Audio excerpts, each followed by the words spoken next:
সবাইকে নমস্কার জানিয়ে বলছি, প্লিজ দয়া করে কেউ কাউন্টিং এজেন্টরা এবং প্রার্থী ক্যান্ডিডেটরা তারা ভোটিং এলাকা ছেড়ে আসবেন না।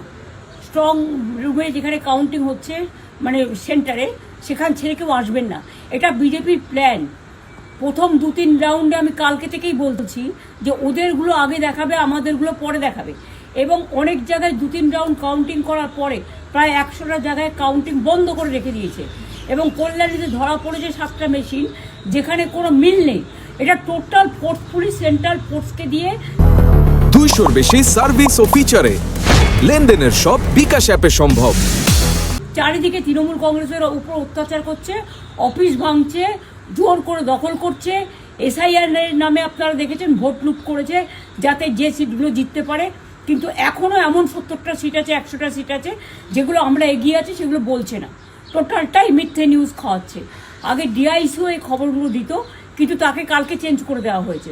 টোটালটাই ইলেকশন কমিশন নিজের ইচ্ছে মতো খেলছে, এবং সাথে কেন্দ্রীয় বাহিনীকে নিয়ে। এবং আমাদের পুলিশরা টোটাল মাথা নত করে কেন্দ্রীয় বাহিনীর আন্ডারে কাজ করছে।